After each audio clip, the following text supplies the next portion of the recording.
বাহ্যিকভাবে মনে হচ্ছে 5ই আগস্টে ছাত্র আন্দোলন, হ্যাঁ নিঃসন্দেহে ছাত্ররা বড় আন্দোলন করেছে, কিন্তু প্রকৃতপক্ষে 5ই আগস্টে আল্লাহর গজবে তারা দেশ ছাড়তে বাধ্য হয়েছে। আমি ছাত্র জনতাকে বলি, দেখো এই যুবকরা শোনো, আল্লাহর গজবে যারা ধ্বংস হয় আল্লাহ তাদেরকে নিদর্শন হিসেবে রেখে দেন, তারা আর কখনো ফিরতে পারে না, তারা কখনো ফিরতে পারে না, পারবে না। আল্লাহর গজবে তারা দেশ ছেড়েছে, তবে দেশটা একটা বিপদের মুখে ফেলে রেখেছে, আর প্রতিবেশী রাষ্ট্রে বসে চট করে ঢুকে যাবে, এই করবে। কিছুদিন আগে ট্রাম্প ক্ষমতায় আসার পরে লোকদের নির্দেশ দিয়ে দিয়েছে, ট্রাম্পের ছবি গলায় ঝুলাইয়া রাস্তায় নেমে পড়ো, তোমাদের উপর আক্রমণ করলে ট্রাম্পকে বলবো, দেখো তোমার আশেক আমরা, তোমার প্রেমিক আমরা, মোদির সঙ্গে প্রেম করে তো মন ভরে নাই, ট্রাম্পের সঙ্গে এখন প্রেম করতে হবে। তোমার আশেক হবার কারণে, তোমার প্রেমিক হবার কারণে আমাদের উপর আক্রমণ করেছে, তো ট্রাম্প কি করবে? সেখান থেকে সৈন্য পাঠিয়ে দিয়ে তাদেরকে আবার ক্ষমতায় বসাবে। বিপ্লবটা সাধারণ কোনো বিপ্লব ছিল না, তালেবানের বিপ্লব ছিল, ছাত্র জনতার বিপ্লব ছিল। আমি তো বলি, আফগানিস্তানকে দেখেও তোমরা শিখো নাই? 20 বছর আমেরিকার নেটো বাহিনী, আফগানে এমন কোনো বোমা নাই, হাইড্রোজেন থেকে শুরু করে এমন কোনো বোমা নাই যে নিক্ষেপ করে নাই। আফগানকে তারা মরুভূমি বানিয়ে দিতে চেয়েছিল, তারা মনে করেছে তালেবান খতম হয়ে যাবে, আমরা চিরদিন আফগান ধরে রাখবো। কিন্তু তালেবানরা যখন আবার প্রতিরোধ যুদ্ধ শুরু করলো, আমেরিকার নেটো বাহিনীর সৈন্যরা গামছা লুঙ্গি নিয়ে পালাবার পথ খুঁজে পায় নাই। তোমরা মনে করেছো বাংলাদেশের এই বিপ্লবটা এটা একটা সাধারণ বিপ্লব, এই বিপ্লবটা কোনো তন্ত্র মন্ত্রের বিপ্লব। এই জন্য ট্রাম্পকে দিয়া তোমরা দেশে কি করবা? পুনরায় প্রবেশ করবা, ফেসিবাদ ফিরে আনবা। এবার ছাত্র জনতা যারা মাঠে লড়াই করেছে, আন্দোলন করেছে, তোমরা তখন ক্ষমতায় ছিলা, তোমাদের পেছনে ভারত ছিল, তারা পরোয়া করে নাই। তোমাদের পেছনে রাশিয়া চায়না ছিল, তারা পরোয়া করে নাই। এখন পালিয়ে গিয়ে তাদের ভয় দেখাও, পালিয়ে গিয়ে ট্রাম্পের ভয় দেখাও। আমি তো পরিষ্কার বলি, বাংলাদেশে এবারের পরিবর্তনের পেছনে যে ছাত্ররা আন্দোলন করেছে, সংগ্রাম করেছে, আপনারা বক্তৃতা শুনতেছেন, সার্জিসের বক্তৃতা শুনতেছেন, হাসানাত আব্দুল্লাহর বক্তৃতা শুনতেছেন, আসিফের বক্তৃতা, নাহিদের বক্তৃতা, তাদের নামাজ, তাদের চলাফেরা, সমন্বয়কারী, যেখানে সমন্বয়কারীদের মাদারেসের শিক্ষার্থীও আছে, রক্ত দিয়েছে মাদারেসের শিক্ষার্থীরাও। এবারের আন্দোলন সংগ্রাম শুধুমাত্র দেশপ্রেমের জায়গা থেকে হয়নি, শুধুমাত্র ক্ষমতা প্রেমের জায়গা থেকে হয়নি। এবারের আন্দোলন সংগ্রামের পিছনে অনেকগুলো বিষয় কাজ করেছে, সবচাইতে বেশি কাজ করেছে তারা বাংলাদেশের পরিচয় বদলে দিতে চেয়েছিল, তারা বাংলাদেশকে মূর্তির রাষ্ট্রে পরিণত করতে চেয়েছিল, তারা চেয়েছিল এই বাংলাদেশকে যোগী আদিত্যনাথের প্রদেশে পরিণত করবে। যারা চেয়েছিল এই বাংলাদেশে নতুন একজন ধর্মগুরু, নতুন একজন প্রভু আবিষ্কার করবে, লোকেরা তার ছবি টানিয়ে পূজা করবে, লোকেরা তার ছবির সামনে দাঁড়িয়ে মুনাজাত করবে, লোকেরা তার ছবিকে ফুল চড়াবে। বাংলাদেশের ইতিহাস বদলে দিতে চেয়েছে, মানুষের কৃষ্টি কালচার বদলে দিতে চেয়েছে, মানুষের ইবাদত বন্দেগীর ধরন বদলে দিয়েছে। ছাত্র সমাজ, ওই ছাত্ররা যারা মনে করেছে ইসলাম টিকে রাখতে হবে, যারা মনে করেছে ইসলামের জন্য দেশকে টিকে রাখতে হবে, তারাই পরিবর্তনের পক্ষে লড়াই করেছে, তারাই রক্ত দিয়েছে, তারাই আপোষহীনভাবে লড়াই করে গেছে। সুতরাং ট্রাম্পের ভয় দেখাও আর ইসকনকে উস্কে দিয়ে, যদি কি মনে করছো ইসকনকে উস্কে দিলে ইসকন মাঠে নামবে, আর সরকার যখন ইসকনের লোকদের গ্রেফতার করবে তো মোদিকে বলবে, দেখো তোমার জাতি ভাইয়ের উপর আক্রমণ করা হচ্ছে, দেখো গরুর পেশাব খোরদের উপর আক্রমণ করা হচ্ছে, তুমিও তো গরুর পেশাব খাও, তাকে উদ্ধার করো। এই জন্য ভারতকে আগ্রাসনের পথ খুলে দেবে। আল্লাহর কসম করে বলি, এবারের পরিবর্তন সেটা কোনো গণতান্ত্রিক পরিবর্তন ছিল না, বিপ্লব ছিল, অভ্যুত্থান ছিল। ট্রাম্পের উপর ভরসা করে, আমেরিকার উপর ভরসা করে, কিংবা ভারতের ভয়ে, চীনের ভয়ে, রাশিয়ার ভয়ে এই বিপ্লব থেকে কেউ সরে দাঁড়ায় নাই। আল্লাহর কসম করে বলি, ট্রাম্পকে টেনে আনো আর মোদিকে টেনে আনো, একটা পরিবর্তন হয়েছে। যদি বাড়াবাড়ি করো, বাংলাদেশে আগ্রাসনের পথ খুলে দাও, আল্লাহর কসম এরপরে যে পরিবর্তন হবে, এই পরিবর্তনের পরে ভারত টুকরা টুকরা খান হয়ে যাবে।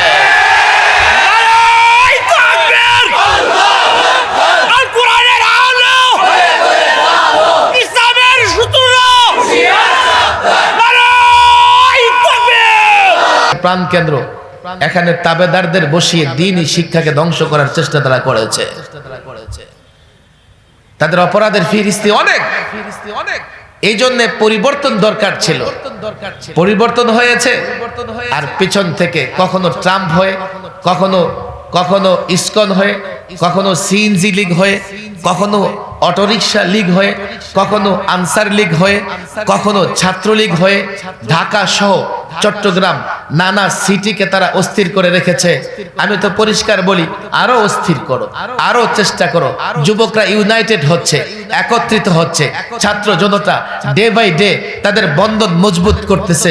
আমরা তো এটাই চাই, ছাত্র জনতা যুবকদের ভেতরে বন্ধন তৈরি হবে।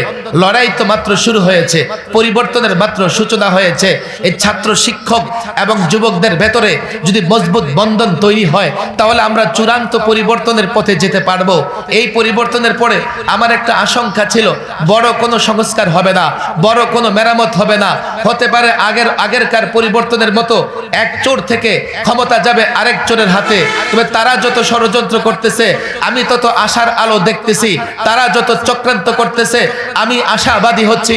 ওই হিন্দুত্ববাদীরা, উগ্র সন্ত্রাসীরা, আওয়ামী ফেসিবাদীরা চক্রান্ত করবে, ষড়যন্ত্র করবে। আর মাঠ পর্যায়ে মাদারেসে কওমিয়া, মাদারেসে দ্বীনিয়া, মাদারেসের শিক্ষার্থীরা, স্কুল কলেজের ছাত্ররা, এই সমাজের ভদ্র সভ্য যুবকেরা ইউনাইটেড হতে থাকবে, একত্রিত হতে থাকবে। আর একত্রিত যখন হবে, দেশ রক্ষার জন্য, ইসলাম রক্ষার জন্য আমি চূড়ান্ত স্বপ্ন দেখতে পাই, আমি চূড়ান্ত স্বপ্ন দেখতে পছন্দ করি। এই যুবক তোমাদের কাছেও তাই প্রত্যাশা, একটা পরিবর্তন হয়েছে। এই পরিবর্তনের পরে আমরা রাষ্ট্রকে হয়তোবা যেন তেন ভাবে মেরামত করব। চূড়ান্ত মেরামত করা সম্ভব হবে না। আর চূড়ান্ত মেরামত না করলে রাষ্ট্র রক্ষা করা যাবে না। চূড়ান্ত মেরামত করবার জন্য, সংস্কার করবার জন্য টার্গেট পরিবর্তন করতে হবে। আগের টার্গেট ছিল কোটা মুক্ত, কোটা প্রথা বাতিল করা। এবারের টার্গেট হচ্ছে পরিবর্তন, পরিবর্তনের পরে ইসলাম, পরিবর্তনের পরে কোরআনের বিধান বাস্তবায়ন করা, পরিবর্তনের পরে আল্লাহর নবীর সুন্নাহ, আল্লাহর নবীর আদর্শ বাস্তবায়ন করা। আল্লাহর কসম করে বলি, এই জাতির যুবকদের যদি দ্বীন বুঝাতে পারো, ইসলাম বুঝাতে পারো, এই জাতির যুবককে যদি বুঝাতে পারো, দ্বীন ইসলাম না থাকলে মায়ের ইজ্জত বাঁচাতে পারবে না, রাষ্ট্র বাঁচাতে পারবে না, বোনের ইজ্জত বাঁচাতে পারবে না, স্ত্রীর সম্ভ্রম বাঁচাতে পারবে না। যুবক, তোমারও মর্যাদা থাকবে না, তোমাকে গোলামের জিনজিরে আবদ্ধ করে ফেলবে। এই যুবককে যদি বুঝাতে পারো, আগামীর পরিবর্তনে, আমি তো পরিষ্কার বলি, বিগত পরিবর্তনে 2000 ছাত্র জনতা রক্ত দিয়েছে। যুবক যদি ইসলাম বুঝে যায়, দোকানদার যদি ইসলাম বুঝে যায়, চাকরিজীবী যদি ইসলাম বুঝে যায়, সৈনিক যদি ইসলাম বুঝে যায়, আগামী পরিবর্তনের জন্য নিজ জায়গা থেকে আওয়াজ তুললে বিনা রক্তপাতে আগামী পরিবর্তন হবে ইনশাআল্লাহ। আর সেই পরিবর্তনের পরে যেহেতু ইসলামের বিধিবিধান বাস্তবায়নের জন্য পরিবর্তন হবে, সেই পরিবর্তনের পরে রাষ্ট্র সংস্কারের দায়িত্ব তারাই পাবে যারা দ্বীন বুঝে, যারা ইসলাম বুঝে। যেহেতু আল্লাহর নবীর আদর্শ বাস্তবায়নের জন্য পরিবর্তন হবে, ওই পরিবর্তনের পরে রাষ্ট্র সংস্কারের দায়িত্ব কোন নাট্যকার পাবে না, কোন সিনেমার অভিনেতা পাবে না। সেই দেশ সংস্কারের দায়িত্ব কোন নগণ্য জঘন্য ব্যক্তি পাবে না। আল্লাহর নবীর আদর্শ যখন টার্গেট হবে, সেই পরিবর্তনের পরে ওই ব্যক্তি সংস্কারের দায়িত্ব পাবে যে আল্লাহর নবীকে মহব্বত করে, আল্লাহর নবীর আদর্শ বুঝে, আল্লাহর নবীর সুন্নাহ বুঝে। এ যুবক, গ্যারান্টি দিয়ে বলে যাই, চূড়ান্ত পরিবর্তন যদি ইসলামের জন্য হয়, চূড়ান্ত পরিবর্তন যদি আল্লাহর নবীর আদর্শের জন্য হয়, ভালো করে শোনো, চোখ খুলে দেখো, ওই পরিবর্তনের পরে বাংলাদেশ প্রকৃতপক্ষে শান্তির দেশে পরিণত হবে। সেই পরিবর্তনের পরে টেন্ডারবাজি আর দখলবাজির সুযোগ থাকবে না। সেই পরিবর্তনের পরে শেয়ার বাজার লুট করার সুযোগ থাকবে না। সেই পরিবর্তনের পরে নারী নির্যাতন থাকবে না। সেই পরিবর্তনের পরে শ্রমিক নির্যাতন থাকবে না। সেই পরিবর্তনের পরে সংখ্যালঘু নির্যাতন থাকবে না। সেই পরিবর্তনের পরে দেশ হবে সত্যিকার অর্থে সোনার বাংলাদেশ। আমি গ্যারান্টি দিয়ে বলতে পারি, প্রচলিত চিন্তা থেকে যদি রাষ্ট্র পরিবর্তন হয়, আমি গ্যারান্টি দিতে পারি না চোরের হাত থেকে চোরের হাতে যাবে কি যাবে না। তবে যদি ইসলামের জন্য তোমরা রাষ্ট্র পরিবর্তন করতে পারো, আমি গ্যারান্টি দিয়ে দিতে পারি। আর যাই হোক, এক চোর থেকে ক্ষমতা পালাবদল হয়ে আরেক চোরের হাতে যাবে না। দেখো এবারের ছাত্র জনতার পালস আমি বারবার আমি চেক করে দেখেছি। বিবারের মানুষ আপনারা ভালো জানেন, এখন আলেম ওলামা ছাত্র জনতা ছাড়া সাধারণ মানুষ আর কারো উপর বিশ্বাস রাখতে চায় না। কারো উপর বিশ্বাস মানুষ আর রাখে না। বারবার দেখেছে যতই শাড়ি বদল করে নববধূ সাজিয়ে নিয়ে আসো, জিনিস তো আগেরটাই। শাড়ি বদল করলেই কি হয়ে যায় না, জিনিস পরিবর্তন হয়ে যায় না। নীতি আদর্শের পরিবর্তন হওয়া লাগবে, কিন্তু তাদের নীতি আদর্শের পরিবর্তনের কোনো লক্ষণও দেখা যায় না। কবে ক্ষমতায় যাবে সেটাই তারা সেই পথ চেয়েছে, কবিতার গান আবৃত্তি করতেছে। এখন দেশ রক্ষা করা দরকার, সেদিক নিয়ে তাদের কোনো চিন্তা নাই। তবে দেশ আমরা কোনো রাজনৈতিক দলের কাছে বন্ধক রাখি নাই। দেশের প্রয়োজনে আলেম ওলামা ছাত্র জনতা দাঁড়িয়ে যাবে। অনেক কথা আমি সেদিকে যাব না আজকে। আমি অনেক যুবকরা এখানে দেখেছি। দেখো যুবকরা, আমি ব্যক্তিগতভাবে আমি সাখাওয়াত সাহেবকে পছন্দ হয় না, ছাড়ো।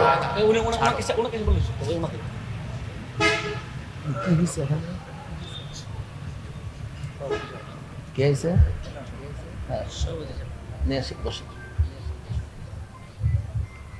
বের করেন।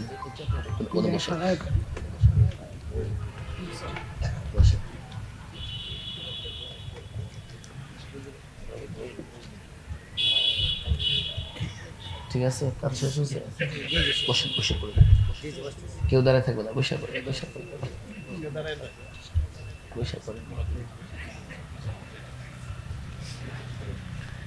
কথা তো বলতেছি, আপনারা মনে করতেছেন যে এই কথাগুলোর মনে হিসাব দিতে হবে না। হঠাৎ করে কদিন আগে দেখি ইন্ডিয়ান এক টেলিভিশন চ্যানেল আমার নিয়ে বিশাল ডকুমেন্টারি বানাইছে। এই যে কথাবার্তা টুকটাক বলি, এগুলো ডকুমেন্টারি বানায়। ওরা হিন্দুত্ববাদ প্রতিষ্ঠায় যা খুশি করতে পারবে, কিন্তু আমি ইসলাম প্রতিষ্ঠার কথা বলতে পারবো না। ওরা সেকুলারিজম প্রতিষ্ঠার জন্য যা খুশি তাই বলতে পারবে, কিন্তু আমি ইসলাম প্রতিষ্ঠার কথা বলতে পারবো না। ওরা তন্ত্র মন্ত্র প্রতিষ্ঠার জন্য আমার মাথায় আঘাত করতে পারবে, কিন্তু আমি ইসলাম প্রতিষ্ঠার জন্য চিৎকারও করতে পারবো না। এই জন্য প্রায় বলি, আমাদেরকে বাগানের কর্মচারী মনে করে না। আমাদেরকে মালি আর তোমরা হয়ে আছো মালিক, এটা মনে করো না। এটা মনে করলে ভুল করবা। আমরা দেশের আইন শৃঙ্খলা, দেশের নিয়ম নীতি মেনেই জাতিকে বুঝায়া শোনায়া ইসলাম প্রতিষ্ঠা করতে চাই। জোর করে ইসলাম প্রতিষ্ঠা করাও যায় না, আর জোর করে ইসলাম প্রতিষ্ঠা করার চেষ্টাও আমরা করতেছি না। যদি আমরা দেশের জনগণকে বুঝাইয়া শোনায়া ইসলামের মতো একটা সুন্দর ব্যবস্থার দিকে নিয়ে আসতে পারি, তোমাদের সমস্যা কোথায়? হ্যাঁ, তোমাদের একটা সমস্যা আছে। তোমাদের মুখে খুব মিষ্টি বাক স্বাধীনতার কথা বলো, ধর্মীয় স্বাধীনতার কথা বলো। তারা যত ধর্মের স্বাধীনতার কথা বলে, ইসলামটাকে বাদ দিয়ে অন্য ধর্মের স্বাধীনতার কথা বলে। জঙ্গি সন্ত্রাসীর কথা যখন বলে আমার বড় ভয় লাগে। গত 16 বছরে আমি দেখি নাই যে জঙ্গি সন্ত্রাসী নামে অন্য ধর্মের কাউকে গ্রেফতার করতে। গত 16 বছরে যদি এই জঙ্গিবাদী সংগঠন ইসকনের সদস্যদের গ্রেফতার করে পানিশমেন্টের ব্যবস্থা করা হতো, তো আজকে ইসকনের সদস্যরা আদালত প্রাঙ্গণে একটা আইনজীবীকে হত্যা করার দুঃসাহস দেখাতে পারত না। প্রকৃত সন্ত্রাসীদের আড়াল করবার জন্য মাদ্রাসায় হেফজখানায় পড়ে কি হয়েছে, জেহাদি পোস্টে লাইক দিছে, বাস তারে নিয়ে জেলখানায় কাশিমপুর হাই সিকিউরিটিতে দিনের পর দিন আটকে রাখছে। গোয়েন্দা সংস্থাগুলো নানান ফেসবুক পেজ আইডি খোলে, জিহাদের নানান পোস্ট দিয়া এক শ্রেণীর ছেলেকে উদ্বুদ্ধ করতেছে যে আসো এদিকে আসো, যেহেতু ইসলামের জিহাদের বিধান, ইসলামে জিহাদের বিধান আছে এবং যৌক্তিক বিধান আছে, এবং আমরা মনে করি জালেমের বিরুদ্ধে প্রতিরোধ করবার জন্য জিহাদি চেতনার কোনো বিকল্প নাই। সেহেতু আমাদের ছেলেরা সমস্ত মুসলমান জিহাদি বিশ্বাসী, তারা পশ্চিমাদের সুরে সুর মিলায়া এতদিন বলতো ইসলামিস্ট, এখন কয় জিহাদিস্ট। জিহাদ শব্দটাকে সন্ত্রাসী শব্দ হিসেবে বিশ্ব দরবারে তারা উপস্থাপন করেছে। আমি তো এই কথাগুলো মাহফিলে না, টেলিভিশন টক শোতেও বলেছি, লক্ষ লক্ষ মানুষ আমার বক্তৃতা শুনেছে। আরে ভাই, জিহাদ মানে যুদ্ধ। যুদ্ধ কি অবৈধ? কয় না, অবৈধ না। যুদ্ধ করবার জন্য সেনাবাহিনী পালতেছে প্রত্যেকটা রাষ্ট্র, অত্যাধুনিক অস্ত্র বানাইতেছে। জিহাদ মানে যুদ্ধ। যুদ্ধ যদি অবৈধ না হয়, জিহাদ কেন অবৈধ হবে? বলবে হুজুর তাহলে সমস্যা কি? আপনারা যুদ্ধ বলেন, জিহাদ বললেন না। আমি বলি আমি যুদ্ধ বলতে পারবো না, আমি জিহাদি বলবো। বলে কেন বলবেন হুজুর? যেহেতু পশ্চিমারা পছন্দ করে না। আপনি যুদ্ধ বলেন, ওয়ার বলেন, তাহলেই তো সমস্যা থাকবে না। আমি বলি না, তোমাদের যুদ্ধ আর ইসলামের জিহাদ কোনোদিন এক নয়। এই শিক্ষিত যুবক তোমাদের বলে, আমাদের ছেলেরা এগুলো বুঝে। যুদ্ধ নীতিমালা সর্বশেষ জেনেভা কনভেনশনে যুদ্ধে সৈনিকের নিরাপত্তা, আহত সৈনিকের চিকিৎসা, গ্রেফতারকৃত সৈনিকের নিরাপত্তা, অযোদ্ধাদের নিরাপত্তা, এবং যে এলাকায় যুদ্ধ হবে আশপাশ লোকদের নিরাপত্তার জন্য জেনেভা কনভেনশনে তারা কিছু নীতিমালায় স্বাক্ষর করেছে, এবং সেই নীতিমালা মেনে চলবে বলে এই রাষ্ট্রগুলো অঙ্গীকার করেছে। এরপরে তাদের অবস্থা দেখো। ইউক্রেন রাশিয়া যুদ্ধ চলতেছে, কদিন পর পরই রাশিয়া এমন জায়গায় বোমা ফেলে, কোনো মার্কেটে পড়ে না হয় হাসপাতালে পড়ে। তো তোমাদের জেনেভা কনভেনশনে তোমরা যে স্বাক্ষর করছো, সেই যুদ্ধ নীতি তোমাদের থাকলো কোথায়? আর মুসলমানদের সঙ্গে যে যুদ্ধগুলো করতেছে, এক একটা যুদ্ধের চরিত্র তুমি দেখো। ইরাকে হাজারো নারীকে ধর্ষণ করা হয়েছে। ইসরায়েলের ফিলিস্তিনে কি করেছে? হাজারো বাচ্চাকে হত্যা করেছে। এটা হচ্ছে সাম্রাজ্যবাদীদের যুদ্ধ। আমি তো এই যুদ্ধকে সন্ত্রাস দেখি, আমি এটাকে যুদ্ধই বলতে রাজি না, জিহাদ তো বলতে পারবোই না। ইসলামের জিহাদ দেখো, আকায়ে মদিনা মুহাম্মদ আরবি নিজে 27টা যুদ্ধে অংশগ্রহণ করেছেন।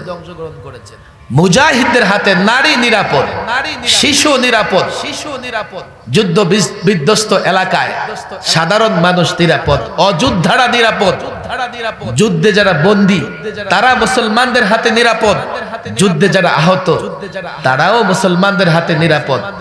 এটা হচ্ছে ইসলামের জিহাদ। ইসলামের নামাজ সুন্দর, ইসলামের জিহাদ যুদ্ধ নীতিমালা সুন্দর, ইসলামের রোজা সুন্দর, ইসলামের জিহাদ সুন্দর। ইসলামের প্রত্যেকটা জিনিস ইউনিক, ইসলামের জিহাদ ইউনিক। ইসলামের প্রত্যেকটা জিনিসে মানবাধিকারের প্রতি লক্ষ্য রাখা হয়, ইসলামের জিহাদেও মানবাধিকারের প্রতি লক্ষ্য রাখা হয়। আর তোমাদের যুদ্ধ হচ্ছে সাম্রাজ্যবাদী, সাম্রাজ্য বিস্তারের যুদ্ধ। তোমাদের যুদ্ধ হচ্ছে নারী দর্শনের যুদ্ধ। যেহেতু তোমাদের যুদ্ধ সন্ত্রাসের একটা নমুনা, সেহেতু তোমাদের যুদ্ধের কথা আমি বলি না, আমি ইসলামের জিহাদের কথা বলি। বড় আশ্চর্য লাগে এই কথাগুলোতে।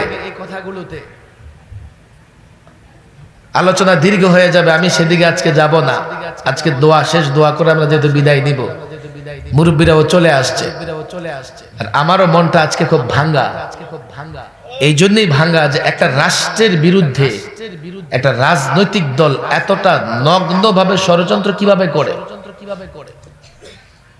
কিভাবে একটা রাষ্ট্রকে, পার্শ্ববর্তী রাষ্ট্রের প্রধানমন্ত্রীকে আহ্বান জানাইতে পারে যে আপনি আসেন, আগ্রাসন চালান।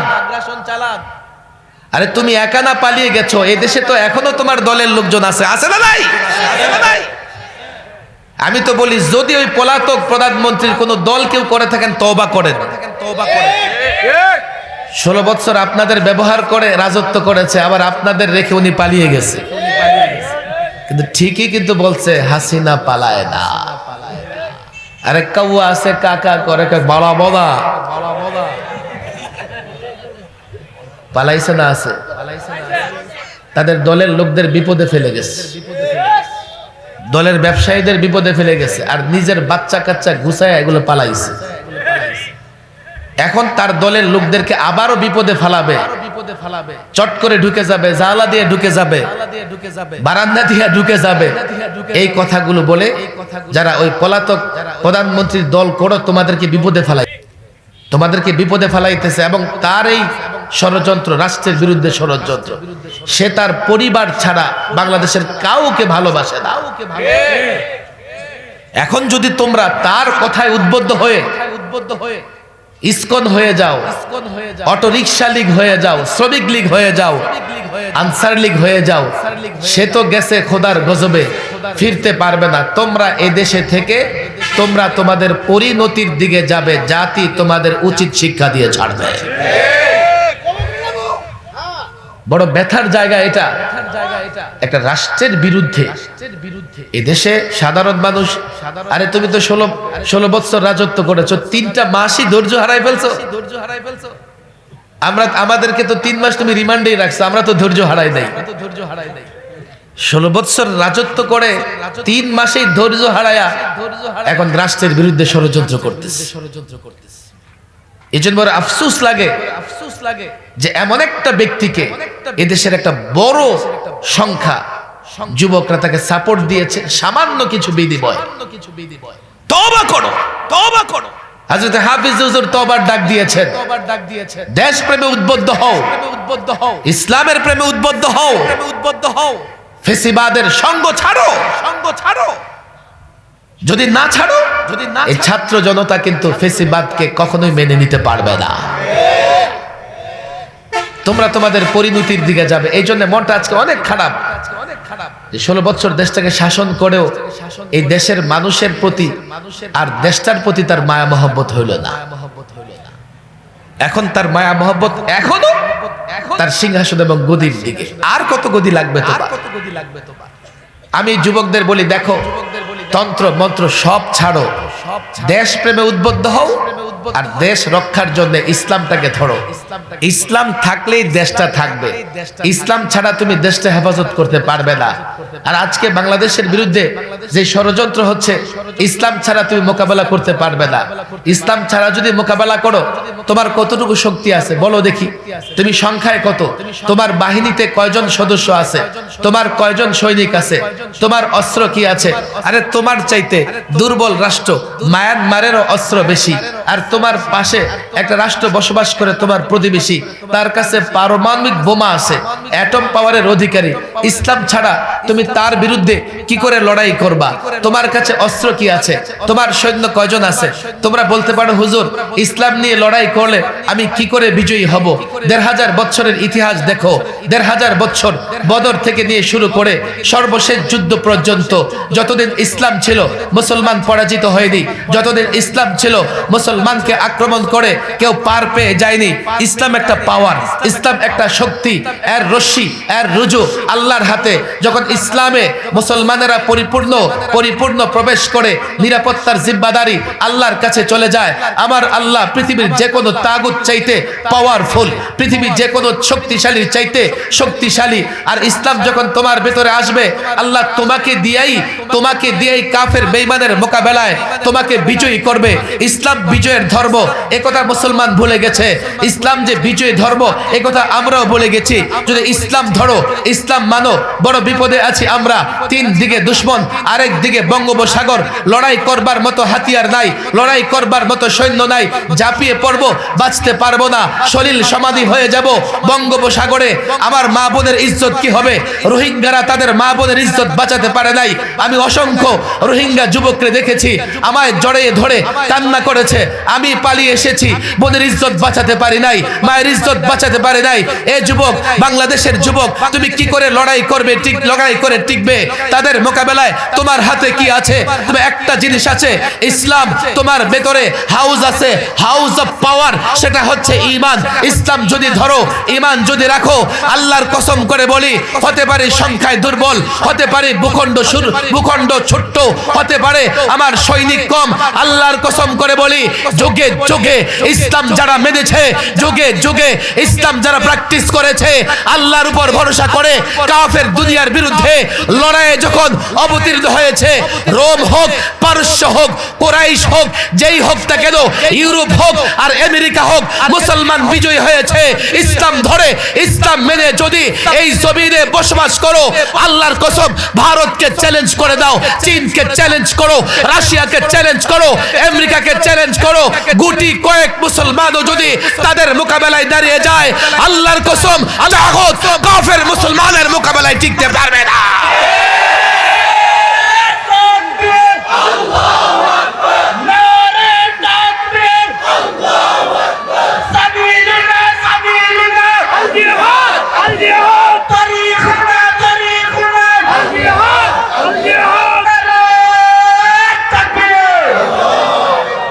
সর্বশেষ কথা, কারো উস্কানিতে আমরা পা দিব না। ওই পলাতক সরকারের বাহিনী তোমাদেরও বলে দেয়, উস্কানিতে পা দিও না। নিজেরা যা করেছে অনুতপ্ত হও, আল্লাহর কাছে তওবা করো। আমার দেশে সব ধর্মের লোকেরা নিরাপদ, তবে যারা সন্ত্রাসী কর্মকাণ্ড করবে ইসকনের মতো, তারা এদেশে নিরাপদে নয়, জেলখানার ভেতরে থাকবে। সাধারণ মানুষ সে যে ধর্মই পালন করুক না কেন, সে নিরাপদে থাকবে, নিরাপত্তার সঙ্গে থাকবে। এমন যেন না হয় যে পেছন থেকে কেউ কোন সংখ্যালঘুর উপর আক্রমণ করে এর দায়ভার টুপি দাড়িওয়ালাদের উপর চাপানোর চেষ্টা করে। এই জন্য যুবকদের সচেতন থাকতে হবে, মাদ্রাসার ছাত্রদের সচেতন থাকতে হবে। রাষ্ট্র কাজ করতেছে, আমরাও বলতেছি, ইসকনকে নিষিদ্ধ করতে হবে এবং ইসকনের যারা সন্ত্রাসী কর্মকাণ্ডের সঙ্গে জড়িত প্রত্যেকের যথাযথ বিচার করতে হবে। কোন সন্ত্রাসী কার্যক্রম করে, কোন ধর্মের দোহাই দিয়ে কিংবা প্রতিবেশী রাষ্ট্রের দোহাই দিয়েও কেউ পার পাবে না। আমাদের সতর্ক থাকতে হবে। সারা বাংলাদেশে ওলামা ইকরাম বলতেছেন, আমরা সারা বাংলাদেশের মানুষকে জাগ্রত করতেছি, তোমরা পারবে সিটিতে কোথাও জমা হয়ে বিশৃঙ্খলা করতে, জনতার কাছে যেতে পারবে না, তাহলে জনতা জোতা পেটা করে তোমাদের পিঠের চামড়া তুলে ফেলবে। সচেতন থাকবেন, দেশের পাহারাদারি করবেন, ইনশাআল্লাহ খুব দ্রুতই এই দেশে একটা স্থিতিশীল পরিস্থিতি তৈরি হবে। এই দেশে এই উচ্ছৃঙ্খলাকারী বিশৃঙ্খলাকারীরা দেশে থাকতে পারবে না। তাদেরকে বিচারের মুখোমুখি অবশ্যই সরকার করবে, আমরা সরকারকে সহযোগিতা করব, আইন শৃঙ্খলা বাহিনীকেও সহযোগিতা করব। কিন্তু পেছন থেকে কেউ যেন অঘটন দুর্ঘটনা ঘটাইতে না পারে, কেননা উনি দিল্লিতে বসে টাকা পয়সা দিয়ে নানা রকমের অন্যায় কাজে যুবকদেরকে ব্যবহার করার জন্য ষড়যন্ত্র করতেছে। সতর্ক থাকতে হবে। আল্লাহ তাবারক ওয়া তাআলা দেশটাকে হেফাজত করুন। আল্লাহ তাবারক ওয়া তাআলা মুসলমানদের এই ভূমিকে নিরাপত্তার চাদর দ্বারা আবৃত করে দেন। আল্লাহ তাবারক ওয়া তাআলা এই ভাদুঘরের যুবকদেরকে কবুল আর মঞ্জুর করে নেন। আহলুস সুন্নাত ওয়াল জামাতের সকল ভাইদের, কর্মীদের, নেতৃত্বদের, সমর্থকদের, সহযোগীদের কবুল আর মঞ্জুর করে নেন। ওমা তাওফীকি ইল্লা বিল্লাহ ওমা আলাইনা ইল্লা আলহামদুলিল্লাহ। আমাদের 7 দিন ব্যাপী তাফসীরুল কোরআন মাহফিল আমাদের মুহতারাম